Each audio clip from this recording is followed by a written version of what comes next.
Good afternoon, ladies and gentlemen, and welcome to a special broadcast celebrating Black History Month. I'm your host, Sarah, and today we embark on a journey through the triumphs, struggles, and enduring legacies of African Americans who have shaped our world. Black History Month is not just a time for reflection, but a celebration of resilience, courage, and the remarkable contributions made by African Americans throughout history.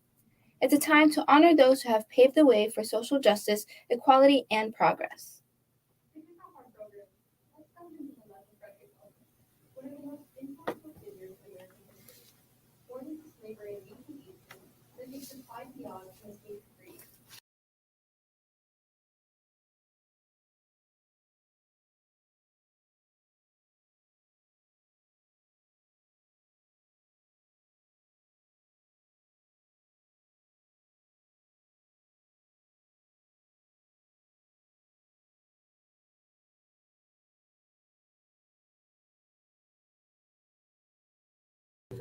Their bravery and determination remind us that change often begins with the courage of ordinary individuals. Leaving an indelible mark on music, literature, dance, and beyond. From the soulful melodies of Aretha Franklin to the poetic genius of Langston Hughes, their artistic contributions continue to inspire and uplift generations. And let's not forget the pioneers who shattered barriers and blazed trails in fields such as science, technology, and medicine. Figures like Dr. Mae Jemison, the first African American woman to travel in space, and Dr. Charles Drew, whose groundbreaking research revolutionized blood transfusion and storage techniques. As we continue the conversation about Black History Month, we have a special guest with us today, Marlene Martin, who is the Director of Learning and Engagement at the Charles H. Wright Museum of African American History. Welcome, Marlene, to the live broadcast. Hi. Hello. So, as the Learning and Engagement Director, could you, Marlene, tell us our listeners a little bit about your role and what it entails at the Charles H. Wright Museum and what a typical day looks like for you? As learning and engagement, the word learning means education. So it's education, historical, cultural, just everyday lifelong learning experiences. Engagement means community, means connection, conversations, dialogues, talks. So I work with the museum leadership to conceive and present programs related to those things. How we learn, how community learning, how we connect our community with the museum and what they learn when they come in. I have a staff of 9 individuals who are the museum's public facing educators, meaning they do our guided tours. So from school age children right up to adults, we do tours for the time that the museum is open. Now we're Tuesday through Sunday from 9 to 5, and on Thursday to 7, and Thursday to 9. So typical day, it's never really a typical day.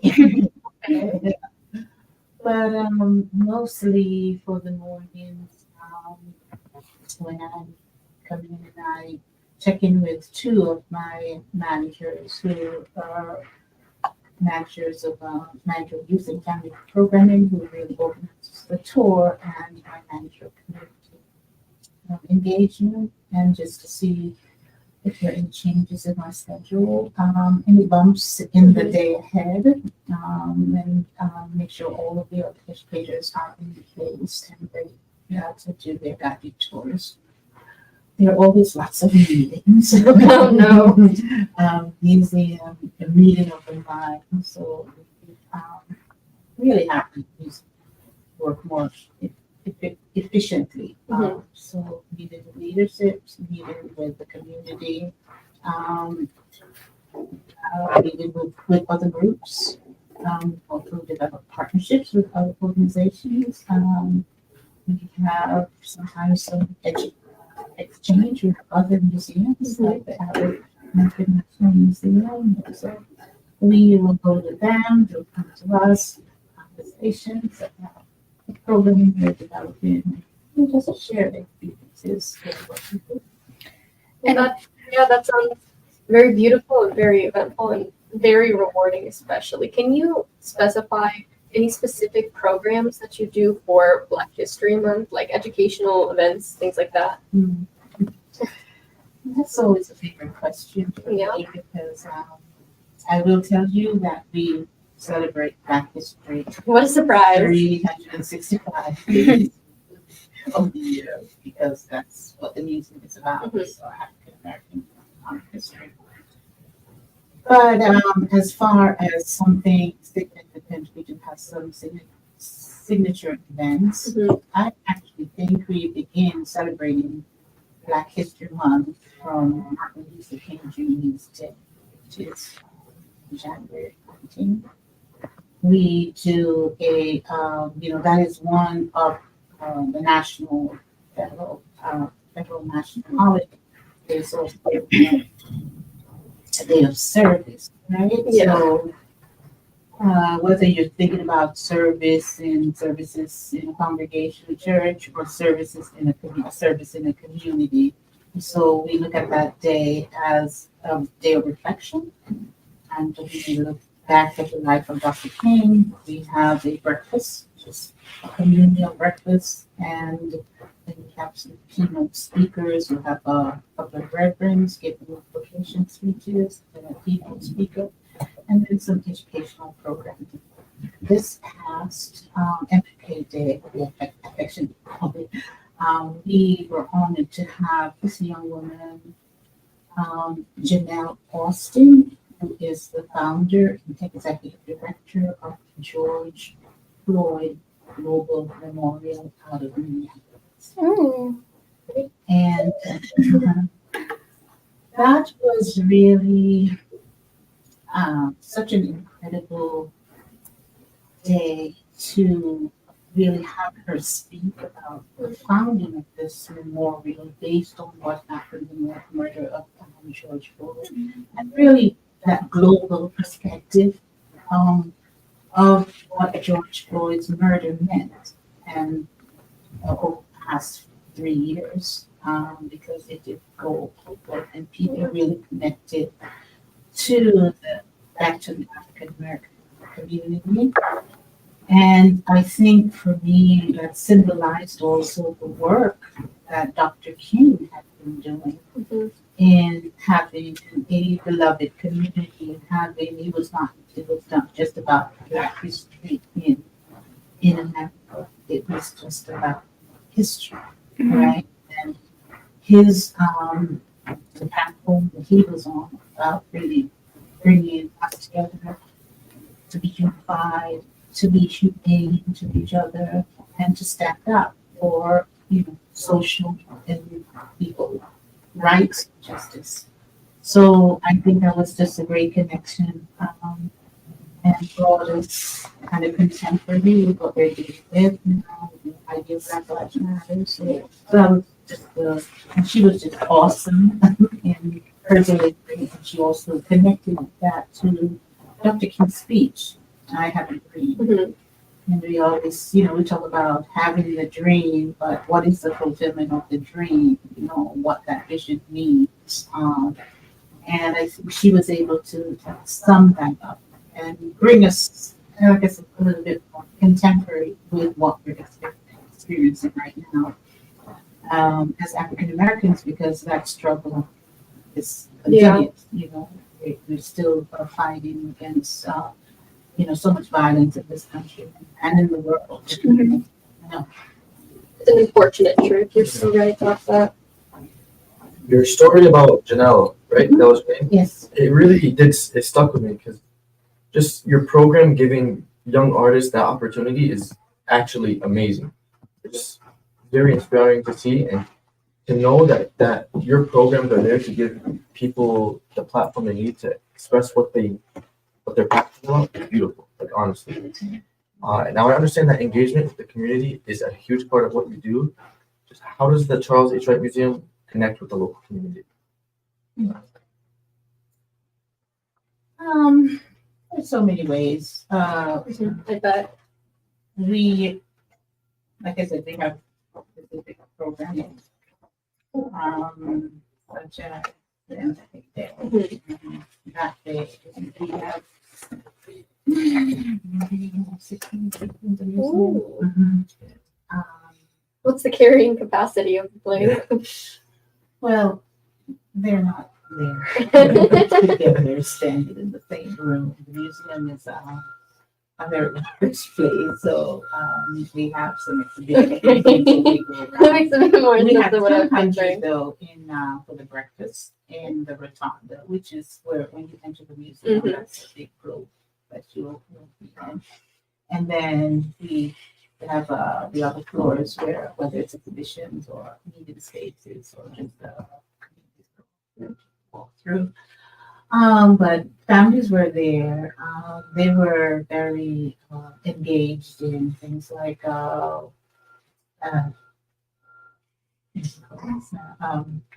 scavenger hunt. I'm sorry, scavenger hunt, which is we give them some questions. They would go to the museum. They would find the answers to those questions or locate the artifacts, and then they would get a prize at the end of it. So there were different sessions with that. So maybe an hour with one group, and then another hour. So that was really beautiful. And for the first time, we introduced a virtual reality and data to Oh. We used some Oculus Rifts to have people get an immersive experience of what it was like during the time of Dr. King's civil rights movement. So it was called Now's the Time to Download. And so you would go into this Oculus and it would kind of help you to go through whether it was the red lining district or whatever the Jim Crow or law was at the time.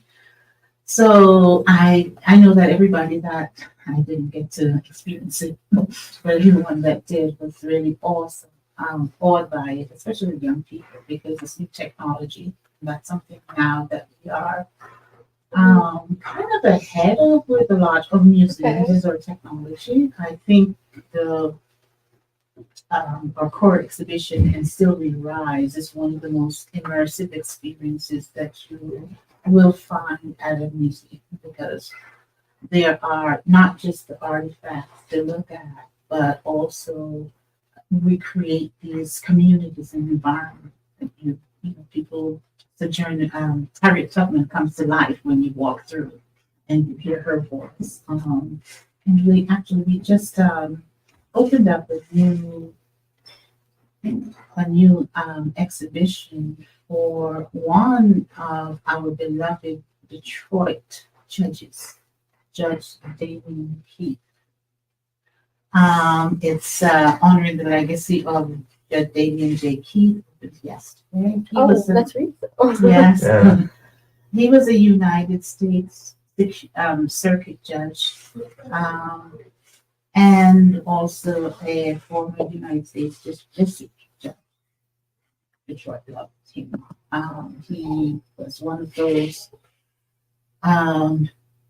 individuals who represented the African American community with his prolific work in cases where he, took action to make sure that people receive the justice that they deserve, because people at different points. So he is also a mentor of many clergy in Detroit and throughout the nation. So we were honored to actually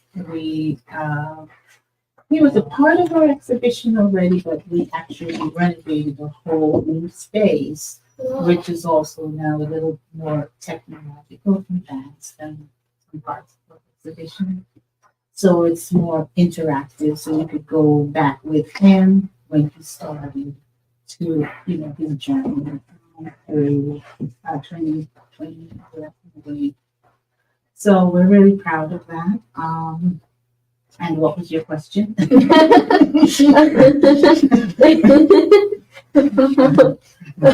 Okay, so that's the community engagement. So at the museum, um, have adapted these strategic goals that we define.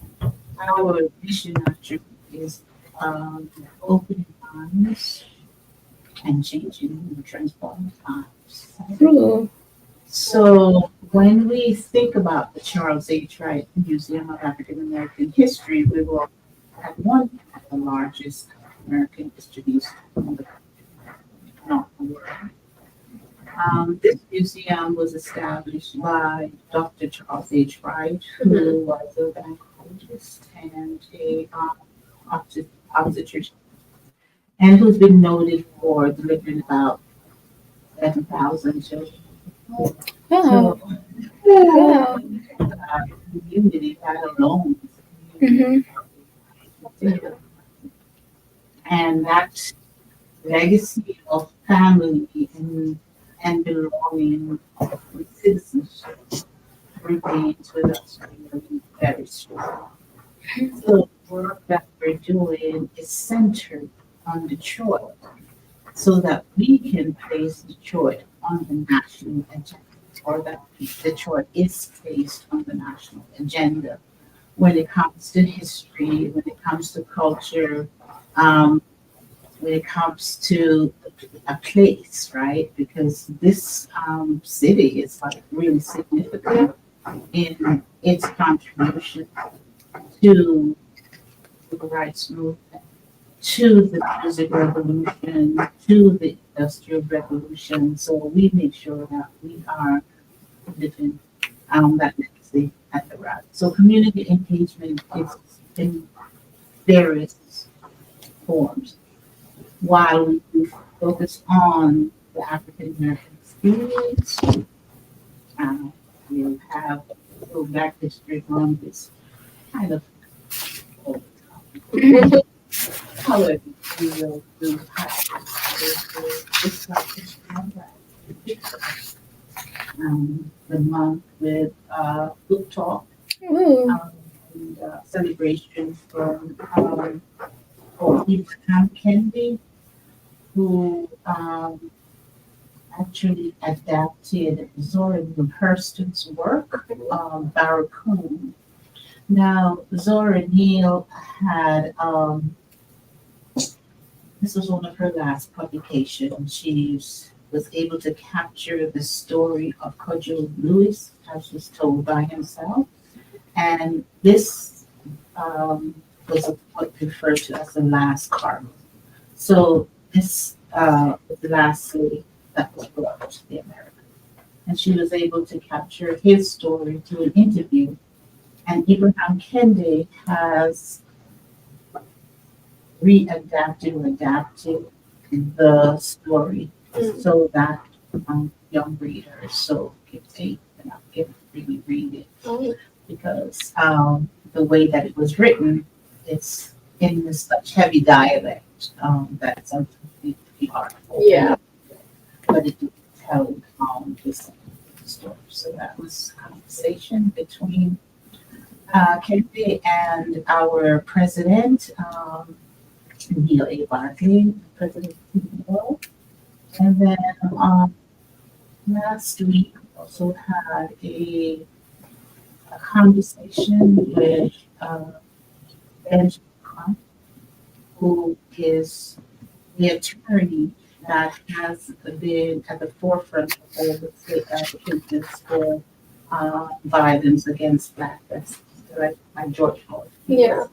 So, and then, yeah, so we're always like trying to find like the national perspective, but then we're also looking for the local perspective, the local historians, like just That was beautifully said, Marlene. Thank you for sharing. At this point, we're going to take a short commercial break.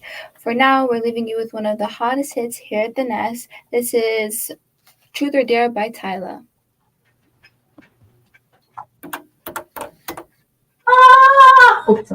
No, you can't hear me, right?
Welcome back to the Nest radio station. I'm your host, Sarah Mean.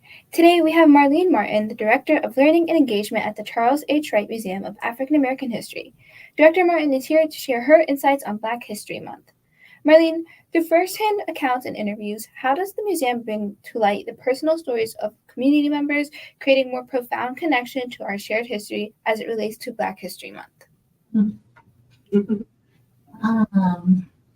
I think some of that I spoke about previously, especially as part of our exhibition highlights honoring the life and legacy of Judge Jimmy Keith. I think right now we're just really proud of that as we opened that yesterday because he was totally a Detroit. But I think when you coming to the museum and you engage in our exhibition tour, you will actually see the community. You will actually like hear their voices. So it's not just Judge Keith. There's also Coleman Young, who was the mayor for one of the beloved mayors of Detroit, and those stories are being told. Because, of course, Dr. Charles Wright, who's the founder, and as I mentioned at the beginning of the program, he's delivered 7,000 was it? Yeah. There's also Dr. Ben Carson. There's Catherine Blackwell. There are many stories that, in whether it's politics, it's medicine, it's community work, that are the arts that we honor in terms of our community. But then that's one community we're talking about, maybe a local community, and we won't talk about look at the global community. That it is. We just honor the work of African Americans and their contribution. We talk about Black History Month, which was really founded as a Negro Week by Carter G. Woodson in 1926. So we're coming up to maybe a 100-year celebration of that. Nobody really thinks about that, right? And the reason why Dr. G. Woodson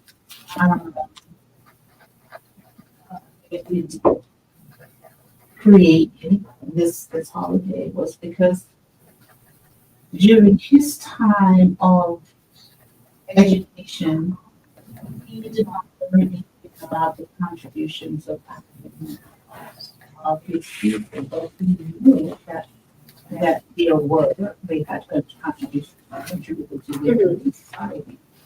So he did his own research and started to develop his own field of study.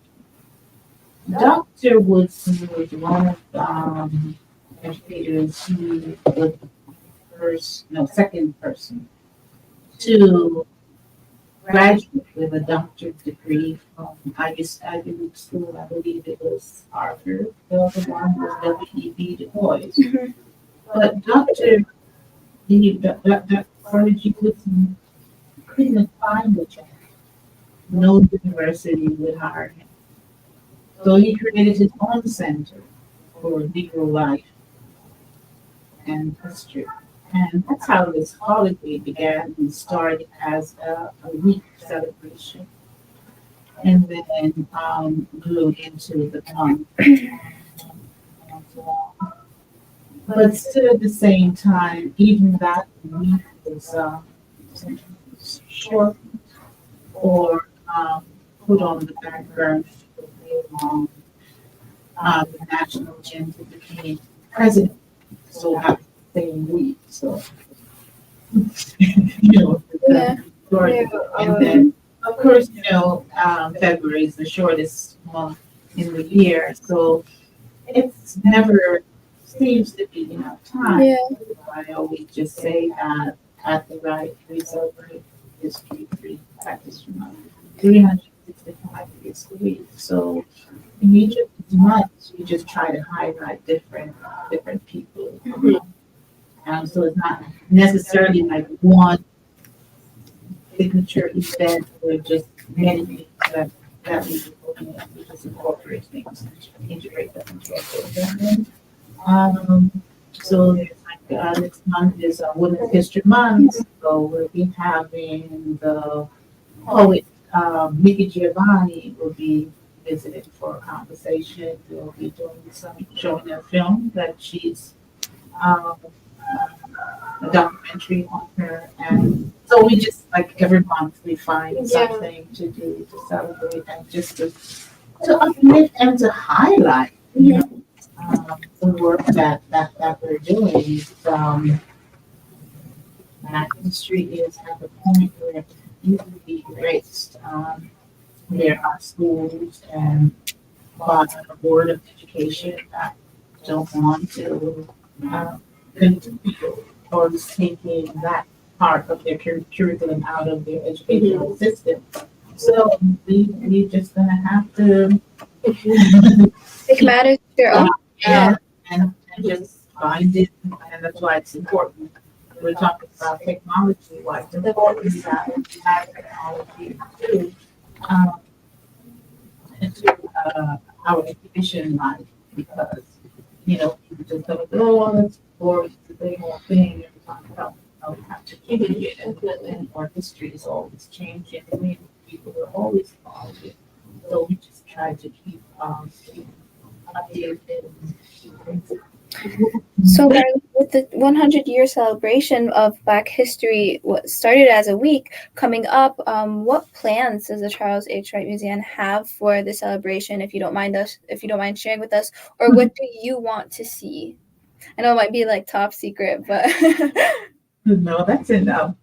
Actually, that will be in 2026. yeah. So like 2 years. In 2 years. So I'm so celebrating Yeah, that. start planning from now. What would you like to see? Block party. Well, we do have the African World Festival that happens every year at Hart Plaza. That I think actually this year that's coming up, where 2025 will be our 60th year anniversary. So we have a lot of celebrations that are coming up, and we're always planning something that's larger than life sometimes. But what I would like to see is, I am still just looking at how the museum continues to lead and to build its community, and of course, to highlight like just more people, bringing in exhibitions that really look at our incredible resilience, and or incredible achievements. You can't ask for anything more than that, because it's just part of our expression. I just want it to be authentic. I want it to come from us. I want it to be, our story. I want it to be national. I want it to, whatever it is, Big. Be big. Yeah. People to like honor the culture, and to embrace the history. I could say I want a party or something.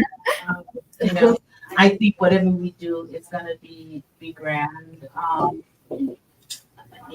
Both our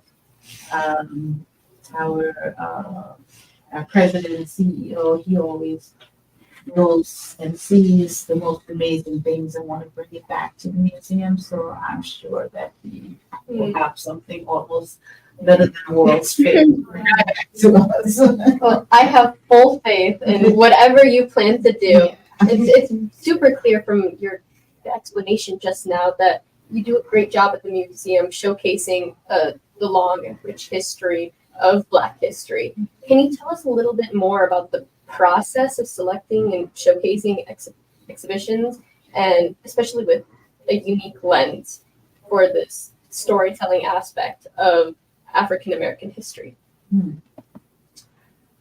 Yeah, okay. So I think we talked a little bit about the lens more in the form of the voice. Yeah. Right?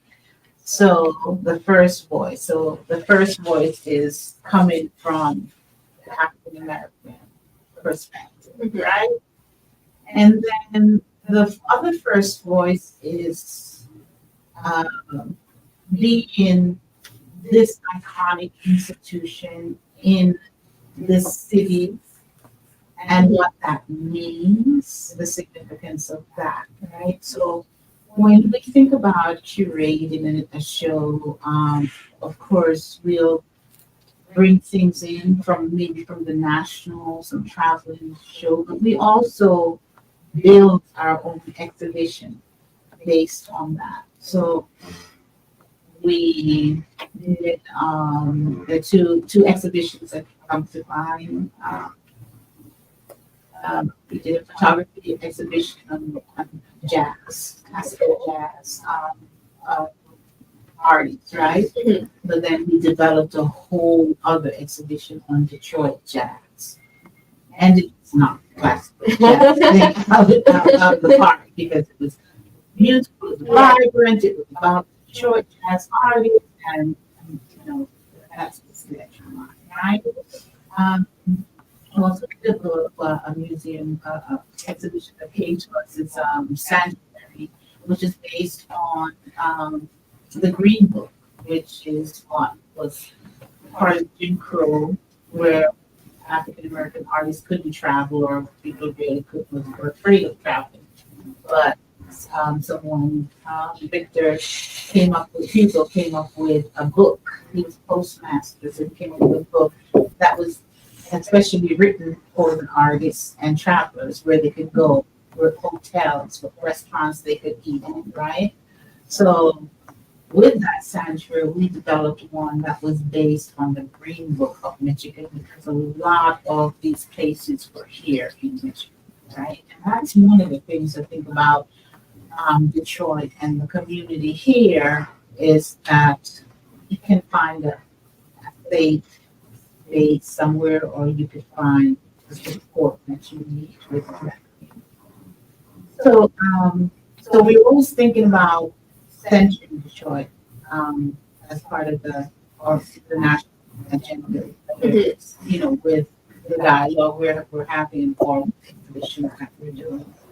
And I think the other thing is, it's like being authentic with our expression, right? It's just one of the names that kind of the one that shape what we want to do is telling our stories and being authentic. It's our expression, it's our story.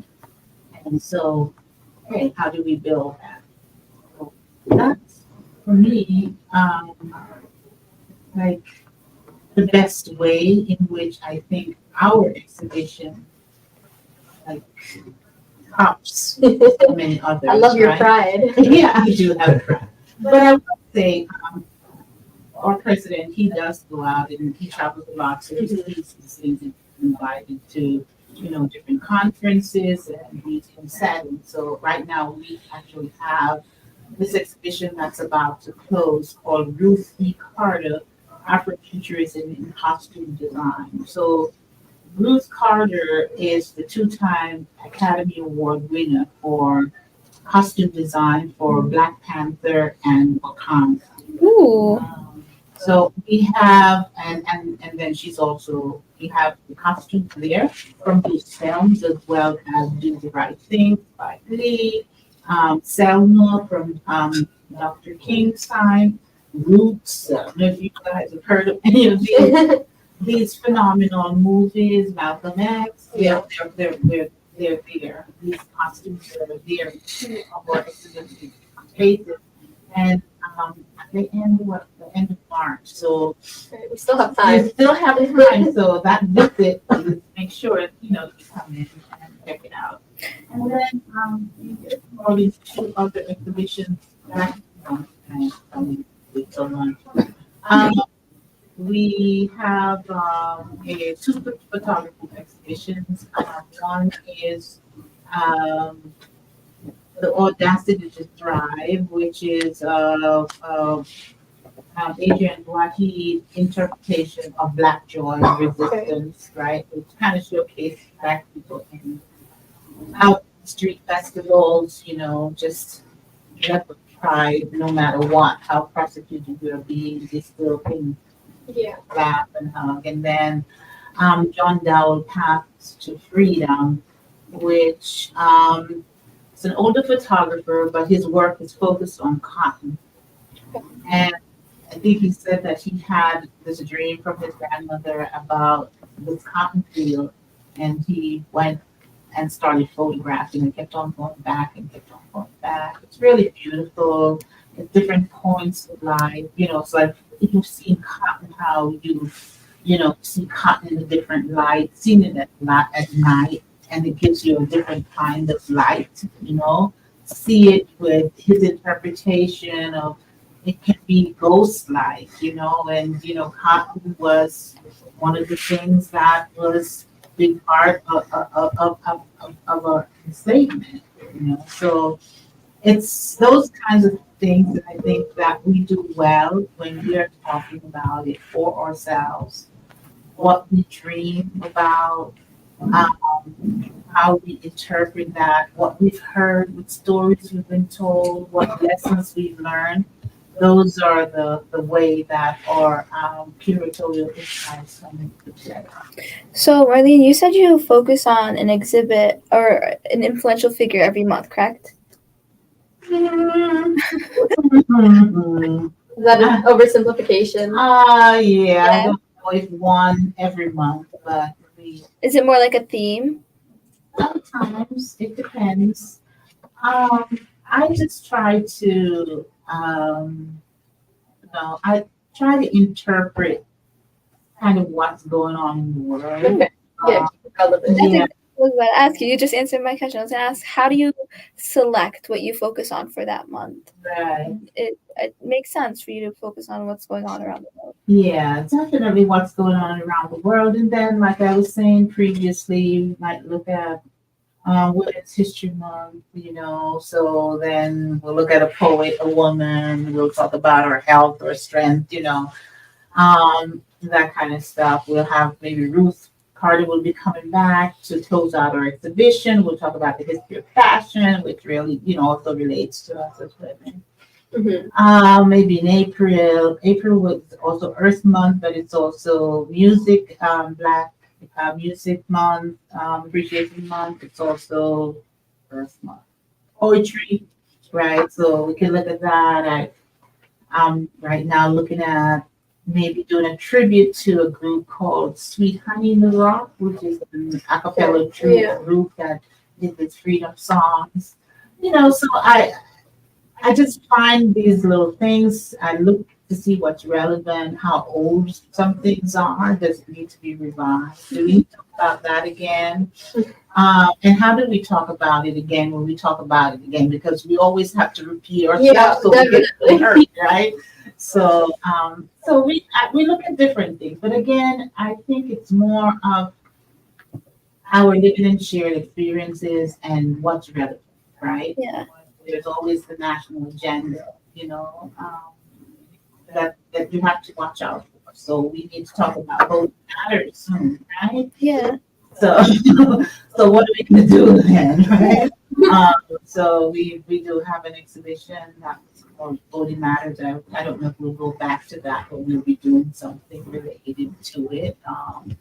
So it's always it's always, we try to maintain something thematic, but it's more about how it's about how we live or Mhm. I like that. That's beautifully said. I think I can speak for all of us, but the more you talk about the museum, the more I want to visit it. Yeah, you can feel your passion. It feels like I've been there already, even though I haven't now. Like from the Oculus, I think was the coolest one. You're still can't stuck get on over that? it. I can't get over it. Is it the actual like Black Panther costume that Chadwick Boseman wore? No way. So cool. So Like, I actually cool. want to go. We're gonna go. We're gonna go.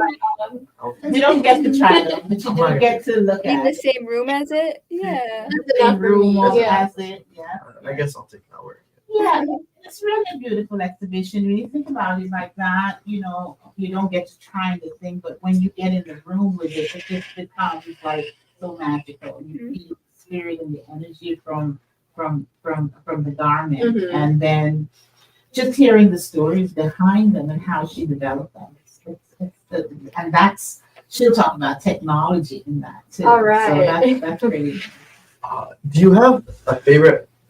If you can say, do you have a favorite exhibition? We know yours. It's El names is the Oculus, exactly. Well, I still can't get over it. So cool. It's hard to have a favorite exhibition, but I really dug the Detroit Gym. Yeah. Seems so Yeah, cool. I just went in a lot in there. You know, the music was kind of loud, but it was okay because you know I don't really do tours myself, only Mhm. but I would just like take a break and I'd just go in and sit down, you know, just kind of Mhm. release whatever. But that was one of my favorite. And I like jazz, so. But the core exhibition, it's the most amazing exhibition because it just takes you on this journey, and there are like maybe 26 galleries or something throughout that journey, and each of them has its its own story, and kind of just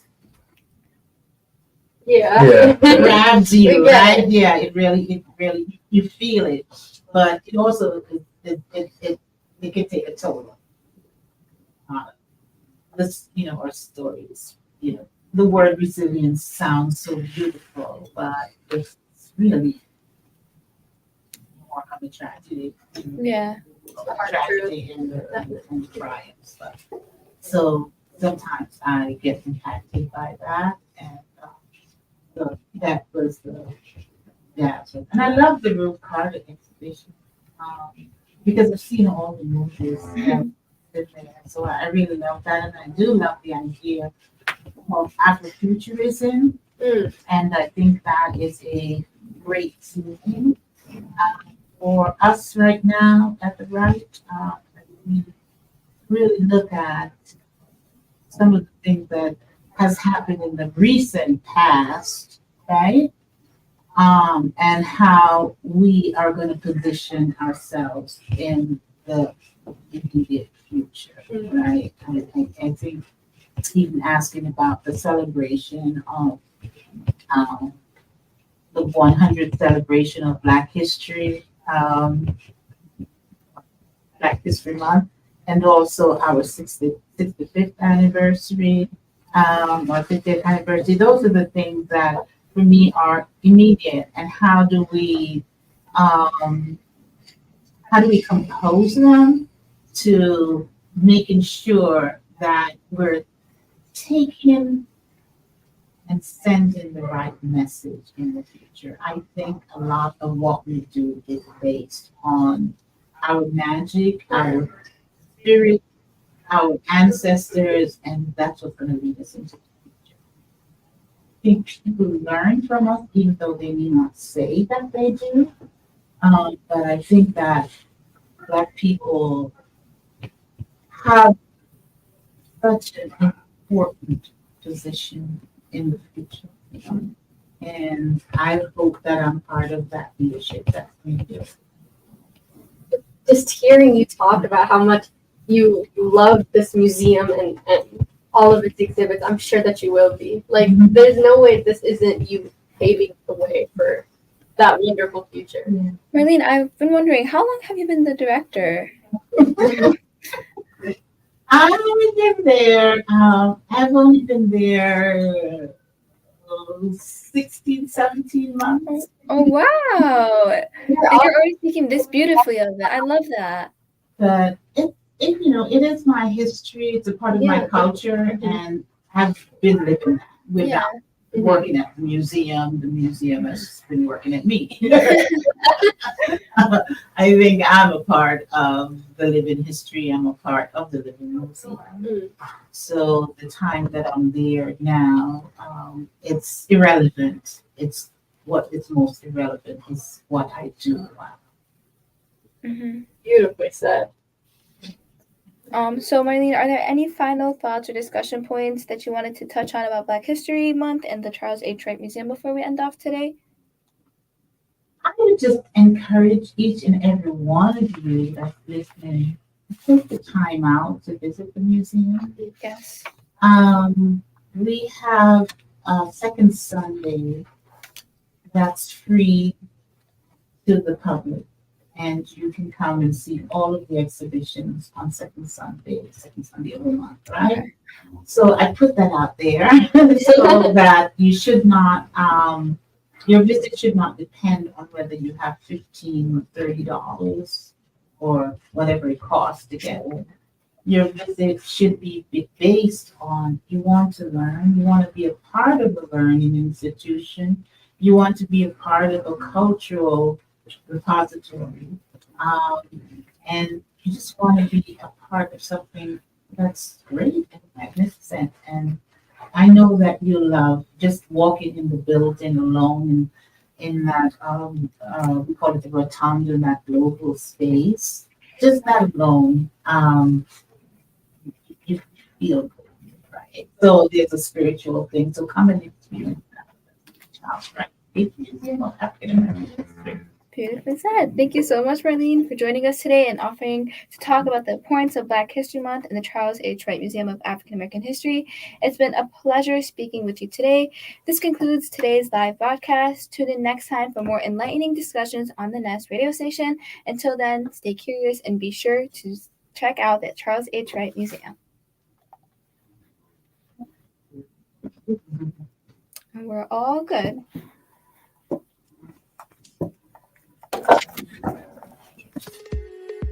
HES Academies have been serving the Detroit metro area for over 23 years, promoting academic excellence, leadership, and cultural diversity, ranking as some of the top schools in the state of Michigan. Our pre-K through 12th grade students enjoy tuition-free, state-accredited education by STEM-certified and highly qualified staff with no geographical restrictions, and with advanced placement, college dual enrollment, scholarship, and Arabic language programs.